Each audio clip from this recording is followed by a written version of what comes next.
Framandi tegund tegund sem hefur verið flutt viljandi eða óviljandi af manninum í nýheimkynni og sumar þessara tegunda hafa neikvæð umhverfis efnahagsleg áhrif í sínu nýja búsvæði eða hafa heilsufarslega neikvæð áhrif á menn. Þetta köllum við ágengar tegundir. Hérna erum við sem sagt með algjöra súpu af tegundum. Þessar plötur eru sem sagt búin að vera úti í ár og þær voru sem sagt bara svona tómar. Sjáum hvað búið að gerast á ári. Og hérna erum við til dæmis með glærumöttul. Þessi heitir Evrópumöttull, stjörnumöttull. Þetta allt nýja tegundir við Ísland og fundust bara á síðustu 3 árum.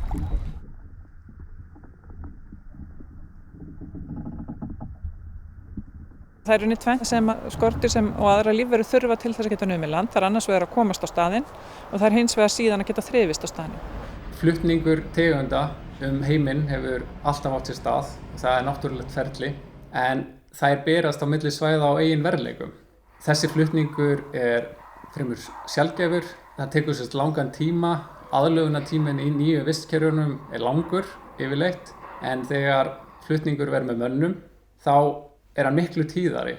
Skipaflutningar hafa aukist alveg gríðarlega á síðustu áratugum og í staðinn fyrir að þessi örfátegundir að flytjast á mjög löngu tímabili á milli heimshluta, þá erum við að tala þúsundir tegunda sem eru að berast heiminn á hverjum einasta degi.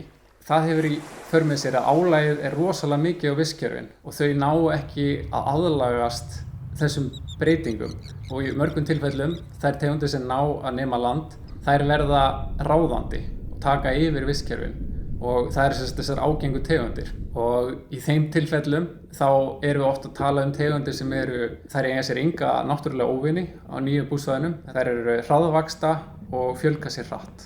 Þetta ekkert smá mál því að flutningur framandi tegunda önnur helsta ógnin við líffræðilegan fjölbreytileika á heimsvísu og eftir búsvæðaeyðingu. Þannig að við erum að tala gríðarlega stórt mál sem fær svakalega litla athygli.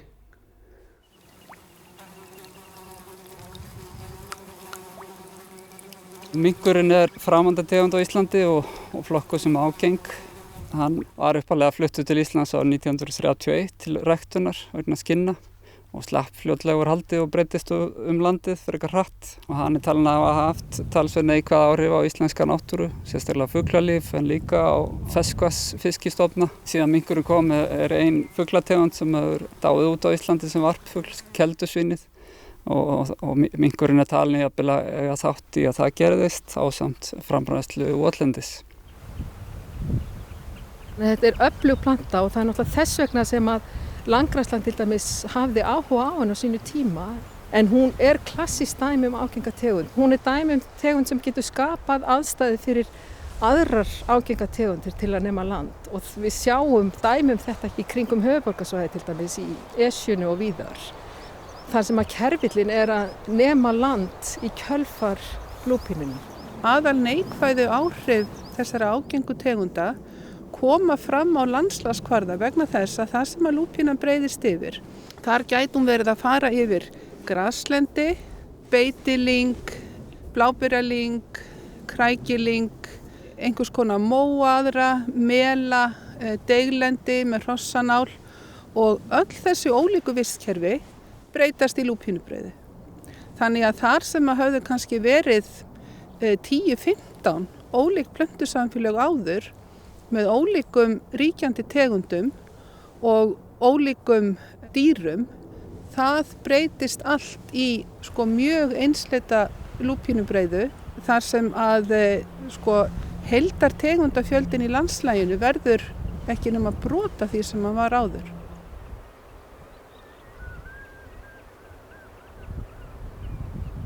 Á hverju ári þá berast fjöldamörg skordýr sem bara þrífast ekki. Þó þessi kominga þá náðu ekki að nema landa því þau þrífast ekki. En kjölfar hlýnandi loftslags þá erum við að sjá það eru fleiri og fleiri tegundir sem geta þá fjölgað sér og geta numið land ef þær komast hingað. Nýjustu 2 tegundirnar sem við höfum mestar áhyggjur af í augnablikinu eru annars vegar birkikemba og hins vegar birkiþéla. Það þekkja allir núna svokallað virkikembu. Það lítið fiðrildi sem fer illa með birkið okkar. Og verpir í brumin á birkinu, þannig að bara leið og það kemur grænt brum á birkið þá kempan komin fiðrildi og það verpir inni í brumið og þar klekst eggið út eiginlega inni í laufblæðinu. Það taka að éta holdið innan á laufblæðinu og hola blöðinu undan. Þannig að þegar fer að líða júní þá kannski 50% af þessu græna horfið og búið að éta allt innan úr.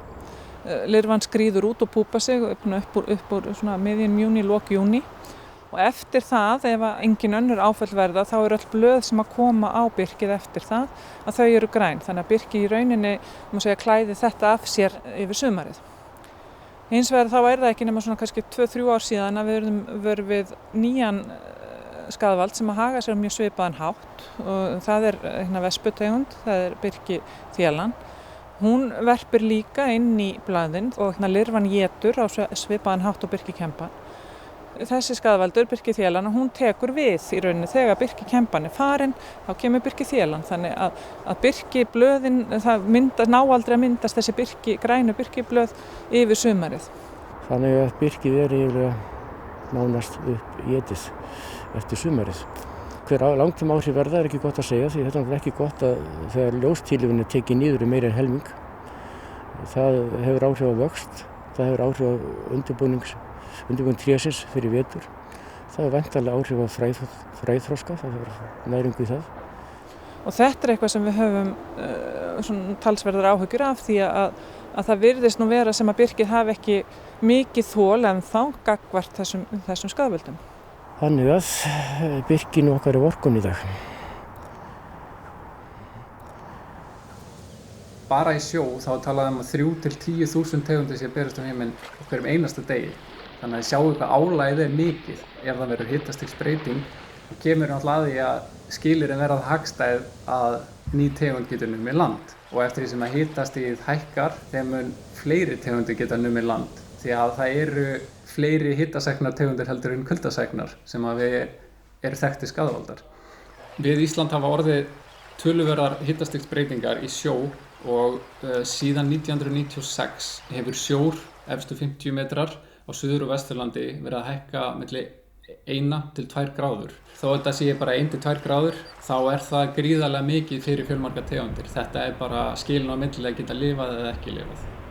Starfsmaður okkar á stofunni, Joanna, hún var að vinna við svipaðar rannsóknir á Asoreyjum þar sem kom heldur betur í ljós svakalegur fjöldi við Asoreyjar, miklu meira heldur en innlendir aðilar hefur nokkuð tímann gert sér í hugulöndu getur verið þar. What we found out in Azores when I was working there is that there were, for example, around 33 species that were non-indigenous and that could cause some problems there. In a few years, this simply doubled the number.